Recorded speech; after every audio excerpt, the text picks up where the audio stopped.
बहुत समय पहले की बात है। उत्तर प्रदेश के एक छोटे से गांव रामपुर में दो भाई रहते थे, विक्रम और शुभम। दोनों एक ही मां की संतान थे, लेकिन स्वभाव में दिन रात का फर्क था। विक्रम बड़ा भाई था, तेज, चालाक, थोड़ा लालची और बहुत महत्वाकांक्षी। उसे हमेशा जल्दी अमीर बनने की चाह रहती थी। वहीं शुभम छोटा था, शांत स्वभाव का, मेहनती, ईमानदार और बड़ा ही सहनशील। उनके पिता धर्मपाल जी गांव के एक सीधे सादे किसान थे। उन्होंने अपने खेत खलिहान और पुरखों की जमीन बड़ी मेहनत से संभाली थी, लेकिन दुर्भाग्यवश एक रात अचानक हार्ट अटैक से उनका निधन हो गया। उस समय शुभम केवल 17 साल का था और विक्रम 23 का। धर्मपाल जी के गुजरने के बाद दोनों भाइयों के सामने जिम्मेदारियों का पहाड़ टूट पड़ा। मां सरला देवी हर रोज प्रार्थना करती थीं कि दोनों बेटे मिलकर काम करें और एक दूसरे का सहारा बने, लेकिन किस्मत को कुछ और ही मंजूर था। विक्रम ने तुरंत पिता की जमीन बेचने की बात उठाई। भाई, ये आप क्या कह रहे हैं? हम भला अपने पिताजी की उस जमीन को कैसे बेच सकते हैं? ये हमारे पूर्वजों का आशीर्वाद है और भला आशीर्वाद कोई बेचता है क्या? तू नहीं समझेगा छोटे। तुझे क्या लगता है गांव में इस छोटे से खेत से क्या होगा? हम अगर इस गांव में रहे तो गरीबी हमारा मुकद्दर बन जाएगी। मैं तो कहता हूं तुम भी मेरे साथ शहर चलो, कोई बड़ा काम करते हैं। मैं बिजनेस करूंगा, तुम्हें भी किसी अच्छे काम में लगा दूंगा। गांव का घर खेत सब बेच देते हैं। नहीं भाई, मैं आपके साथ शहर नहीं आ सकता। इस गांव से, यहाँ की मिट्टी से मेरी बहुत सारी यादें जुड़ी हुई हैं। मैं इन्हें छोड़कर कहीं नहीं जाऊंगा। शुभम को बुरा लगा। वह खेतों से बहुत जुड़ा हुआ था। उसके लिए वो मिट्टी मां के आंचल जैसी थी, लेकिन वो विरोध नहीं कर पाया। मां के आंसू देखकर उसने चुपचाप सिर झुका लिया।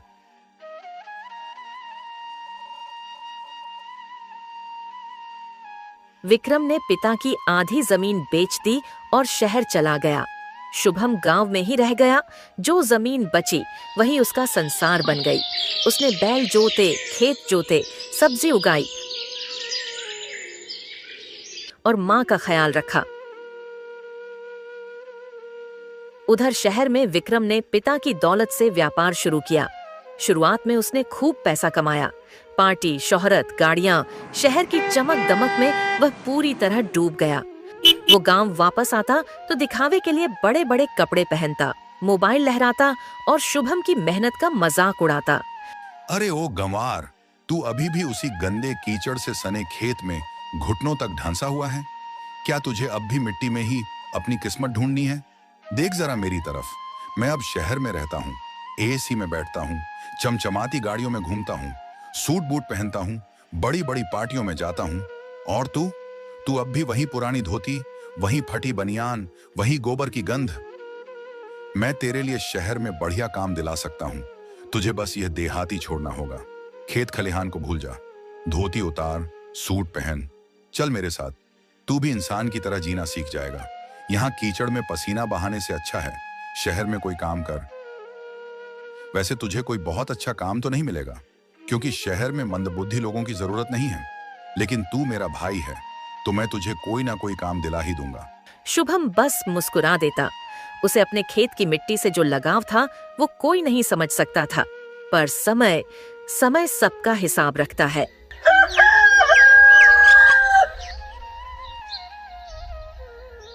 शहर की चकाचौंध ने विक्रम को पूरी तरह बदल दिया था। वो अब वही पुराना गांव का लड़का नहीं रहा था जो पिता की छड़ी से डरकर खेतों में हल जोतता था। अब उसके पास एक मोबाइल कंपनी का छोटा फ्रेंचाइजी बिजनेस था, जिसमें उसने पिता की जमीन बेचकर पैसा लगाया था। शुरुआत में मुनाफा हुआ और यही मुनाफा उसके घमंड की पहली सीढ़ी बन गया। हर 3 महीने में विक्रम गांव आता, बड़ी गाड़ी में, चमकते कपड़ों में, सुगंधित परफ्यूम की खुशबू में लिपटा हुआ। वो मां से मिलकर 2 दिन रुकता और शुभम का मजाक उड़ाता।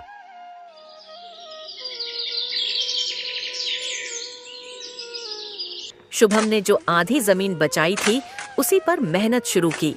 खेतों में फसलें उगाई, गाय भैंस पाली।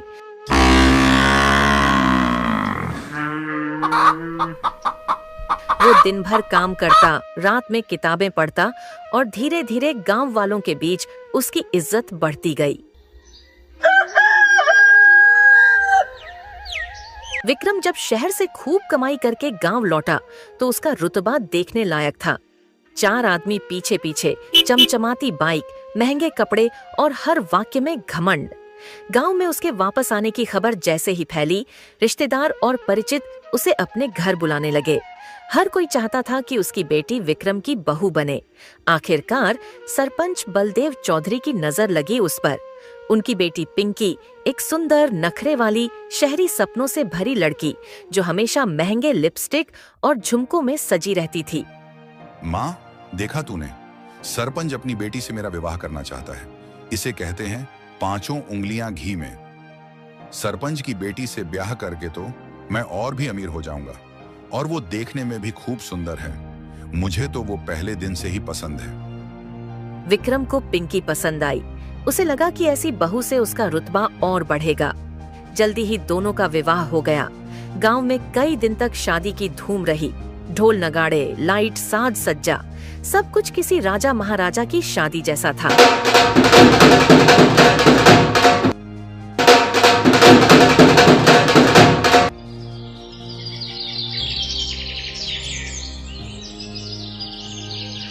उधर शुभम चुपचाप अपने खेत में जुटा रहा। उसकी नजरें आसमान नहीं, धरती पर टिकी थीं। माँ सरला देवी अब बूढ़ी हो चली थीं, लेकिन शुभम की देखभाल ने उन्हें कभी अकेलापन महसूस नहीं होने दिया। कुछ ही महीनों बाद शुभम ने भी विवाह कर लिया। उसकी पत्नी थी लाली, गांव के एक गरीब मजदूर की बेटी, जिसकी माँ का वर्षों पहले निधन हो गया था। लाली ज्यादा पढ़ी लिखी नहीं थी, लेकिन उसमें आत्मसम्मान, ममता और परिश्रम की सच्ची चमक थी। शादी के बाद लाली और शुभम का जीवन साधारण था, पर संतोष से भरा। सुबह जल्दी उठकर खेत जाना, दोपहर में घर लौटकर माँ की सेवा करना और शाम को चूल्हे के पास बैठकर रोटियां सेंकना, यही उनका सुख था। अब दोनों भाइयों की जिंदगी अलग अलग रास्तों पर चल रही थी।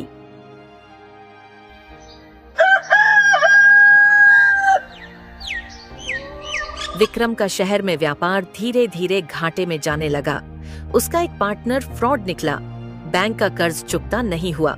ऊपर से पिंकी हर रोज नई डिमांड करती। देखो जी, मुझे नए गहने चाहिए। इतने सालों से वही 2 सेट पहन पहन कर बोर हो गई हूँ। सब लोग हंसते हैं कि तुम्हारी बीवी एक ही झुमका लेकर हर फंक्शन में आ जाती है।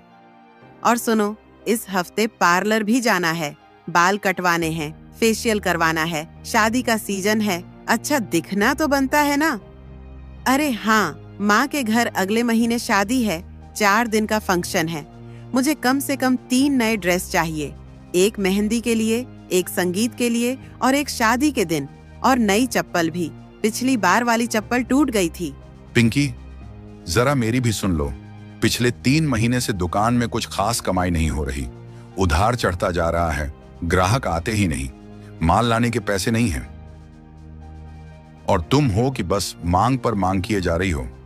हर रोज ये सोचकर निकलता हूं कि कुछ अच्छा होगा, कुछ बिकेगा, कुछ आमदनी होगी, लेकिन जब शाम को खाली हाथ लौटता हूं तो तुम्हारे ये नए गहने, पार्लर और कपड़ों की बातें मेरे दिल में छुपती हैं। क्या तुम नहीं देखती कि मैं कितना टूटा हुआ हूं अंदर से? मैं चाहता हूं कि तुम्हें सब कुछ दूं जो तुम्हारा मन करे, लेकिन इस वक्त मेरी हालत ही ऐसी नहीं है पिंकी। थोड़ा साथ दो ना, थोड़ा सब्र करो।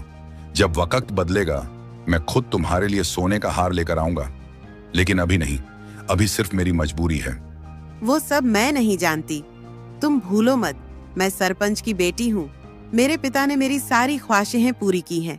मुझे पता होता कि तुम कंगाल होने वाले हो तो मैं तुमसे कभी भी ब्याह न करती। मेरे लिए बहुत अच्छे अच्छे रिश्ते आए थे। पिंकी घर के किसी काम में हाथ तक नहीं लगाती। खाना नौकर बनाता, कपड़े धो भी ले जाता। जब पैसे थे तब सब ठीक चला, लेकिन जैसे जैसे नुकसान बढ़ा, नौकर भी चले गए। एक दिन वो भी आया जब बैंक ने दुकान सील कर दी, कार ले गई, घर नीलाम हो गया। विक्रम और पिंकी सड़क पर आ गए। पिंकी की सूरत से अब सारा श्रृंगार उतर चुका था। वो जिसे कभी खेत की मिट्टी से नफरत थी, अब उसी मिट्टी पर बैठकर आंसू बहा रही थी।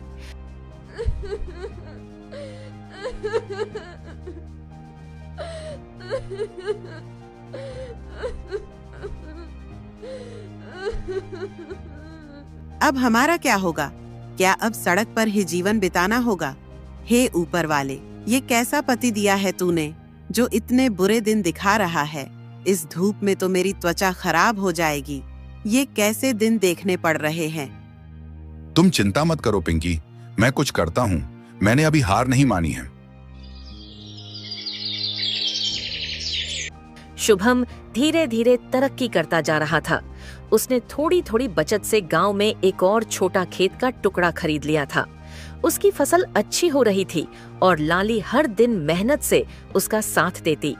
वो गाय का दूध निकालती, घर का सारा काम करती और माँ को रोज तेल से सिर में मालिश करती। एक दिन गांव के बाजार में विक्रम लौट आया, पैदल थका हुआ, चेहरे पर शर्म और आंखों में पीड़ा। उसने देखा कि शुभम अब गांव के सबसे मेहनती किसानों में गिना जाता था। लोग उसके खेत की उपज का उदाहरण देते थे। विक्रम की छाती में आग जल उठी। तो अब ये हाल है? कभी जो मेरे पीछे पीछे चलता था, आज वही मुझसे आगे निकल गया। ये तो मेरे छोटे भाई ने मुझे पछाड़ दिया। कैसे? क्या खास किया उसने जो मैं नहीं कर पाया? ये गवार मुझसे आगे कैसे निकल सकता है? मेरी बीवी भूखी सोती है और इसकी बीवी दूध दही पर पलती है। उसका घमंड टूट चुका था, लेकिन ईर्ष्या अब भी जिंदा थी। सुनिए जी, अब मुझसे और बर्दाश्त नहीं होता। मैं इस तरह घुट घुट कर अपना जीवन नहीं काट सकती। कुछ तो कीजिए। ये कैसी विडंबना है कि वो शुभम और उसकी पत्नी हमसे ज्यादा खुश और संपन्न हो गए हैं। कभी जो हमारे सामने हाथ जोड़ते थे, आज वो हमें नीची निगाहों से देखते हैं। दिन रात उनका ऐशो आराम देख देख कर मेरा दिल जलता है। कैसे दिन आ गए हैं कि जिनके ऊपर कभी हम दया करते थे, आज वही हम पर तरस खा रहे हैं। नहीं सुनिए, अब और नहीं। मैं उन्हें हमसे आगे बढ़ता हुआ नहीं देख सकती। कुछ कीजिए, कुछ भी कीजिए, वरना मैं तो घुट घुट कर मर जाऊंगी। विक्रम दिन रात एक ही बात सोचता, कैसे शुभम को नीचे गिराया जाए। और तभी किस्मत ने एक मौका दिया। माँ सरला देवी का देहांत हो गया।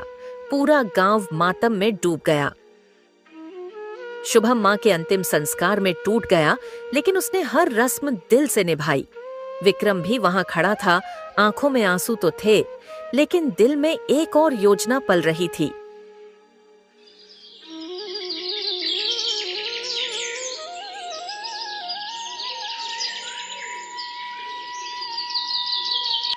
कुछ दिन बाद विक्रम तहसील कार्यालय गया और एक दलाल से मिलकर जाली दस्तावेज बनवाए।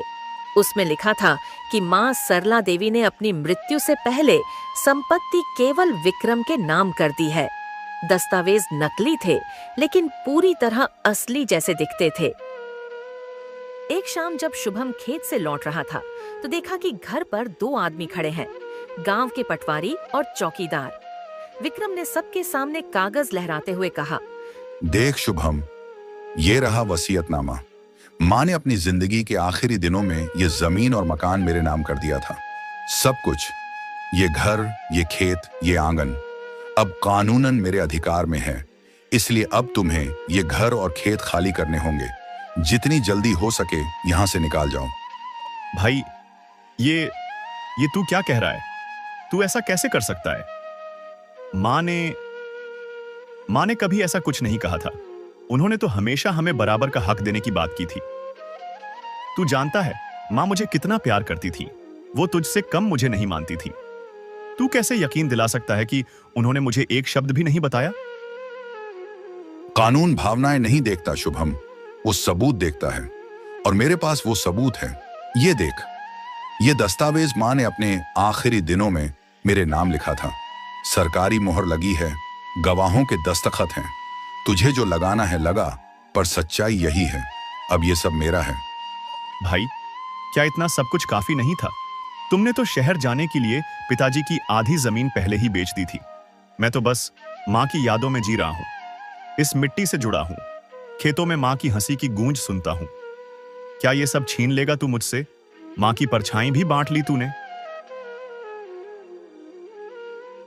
शुभम चुपचाप अपनी पत्नी लाली और एक जोड़ी कपड़ों के साथ वही पुराना टूटा फूटा खेत लेकर दूर कोने में जा बसा। वो खेत जो उसने अपनी मेहनत से बनाया था, जहां एक छोटी सी झोपड़ी थी, एक गाय थी और ढेर सारी उम्मीदें।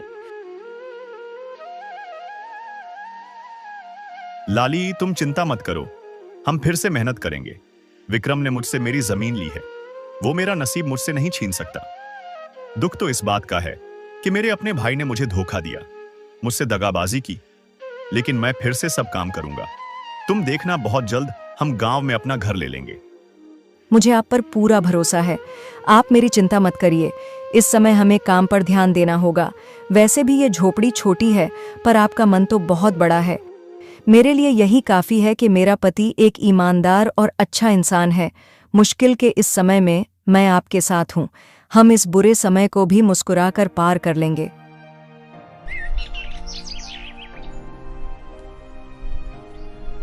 शुभम फिर से खड़ा हुआ। उसने फिर से मेहनत की, 2 गुनी मेहनत। लाली ने फिर से उसका साथ दिया, पूरी श्रद्धा और विश्वास के साथ।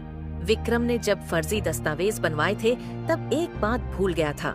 धोखे की नींव पर खड़ी कोई भी इमारत ज्यादा दिन नहीं टिकती।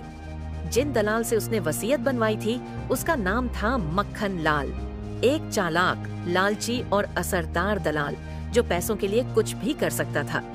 विक्रम ने उससे कहा था, तू पेपर बना दे, मैं तुझे बाकी पैसे बाद में दूंगा।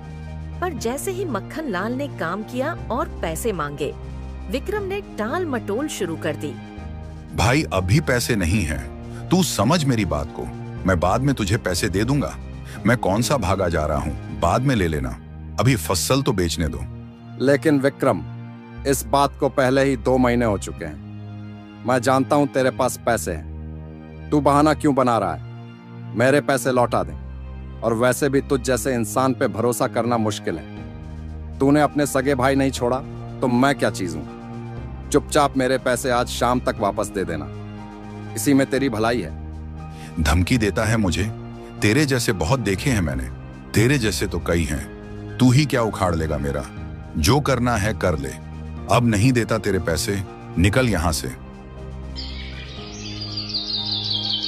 गांव की चौपाल में उस दिन पंचों की सभा बुलाई गई थी, क्योंकि गांव में जमीन को लेकर कई सवाल उठने लगे थे। विक्रम वहां सबसे पहले पहुंचा, ताकि अपने झूठ को सच का जामा पहनाकर पेश कर सके। उसके चेहरे पर बनावटी आत्मविश्वास था। तभी वहां मक्खन लाल आ धमका, सीधे दस्तावेज और सबूतों के साथ। उसने पंचायत के सामने फर्जी वसीयत के कागज, दस्तखतों की तुलना और तहसील से निकली असली नकल पेश की। सबके सामने उसने ऊंची आवाज में कहा, इन कागजों में जो दस्तखत है वो सरला देवी के नहीं है। मैंने खुद विक्रम के कहने पर ये बनाए थे, और बदले में जो पैसे उसने मुझे देने का वादा किया था वो भी नहीं दिए। आज मैं अपने अपराध की सजा भुगतने आया हूँ, लेकिन इस आदमी का असली चेहरा भी दिखाने आया हूँ, जिसने अपने ही सगे भाई से छल किया। पूरा गांव सन्न रह गया। विक्रम की बोलती बंद हो गई। उसकी आंखें भर आईं, न शर्म से बल्कि डर से। पंचायत के मुखिया बोले, विक्रम, तूने न केवल अपने भाई को ठगा, बल्कि अपनी माँ की आत्मा को भी अपमानित किया। क्या तुझे एक पल के लिए भी अपने भाई पर तरस नहीं आया? तेरे हाथ नहीं कांपे? और अब तेरे पापों का घड़ा भर चुका है। सजा भुगतने के लिए तैयार हो जा। शुभम को उसकी जमीन और मकान तत्काल वापस दिया जाए। विक्रम को गांव से बेदखल किया जाए, ताकि वो दूसरों के लिए सबक बने। मक्खन लाल को चेतावनी दी गई कि अगली बार किसी ग्रामीण के साथ ऐसा व्यवहार किया तो उसे भी सजा मिलेगी। और फिर विक्रम ने अपने जीवन में पहली बार सबके सामने सिर झुकाया। कोई बहाना नहीं, कोई तर्क नहीं। उसका झूठ, उसका घमंड और उसका स्वार्थ सबके सामने नंगा हो गया था। वो चुपचाप गांव से निकल गया, धूल भरे रास्ते पर चलते हुए। अब वो हर गांव में काम मांगता है। कभी मजदूरी करता है तो कभी भूखा सोता है। कोई उसे टिकाकर काम नहीं देता। क्योंकि उसकी बदनामी उसके आगे चलती है। उसकी आंखों में अब न स्वाभिमान है न ईर्ष्या, सिर्फ पछतावा और टूटापन। उधर शुभम ने अपना घर वापस पाया, लेकिन उसका दिल अभी भी करुणा से भरा था। हे ईश्वर, मेरे भाई को सही रास्ता दिखा, उसके मन का अंधकार मिटा, उन्हें मेहनत और ईमानदारी का महत्व सिखा। शायद समय ने अपना सबक उन्हें सिखा दिया है। अब तू उनकी मदद कर। तुम्हारा दिल बहुत बड़ा है शुभम, शायद इसी का नाम है असली अमीरी। मुझे बहुत गर्व है कि मैं तुम्हारी पत्नी हूँ। समय का सबक यही है, जो दूसरों को धोखा देता है, समय उसे ऐसा धोता है कि पहचान तक मिट जाती है, और जो सहन करता है, मेहनत करता है, वो एक दिन समय के ताज पर राज करता है। आपको क्या लगता है, कौन सा किरदार सबसे ज्यादा प्रभावशाली है? कमेंट में बताइए।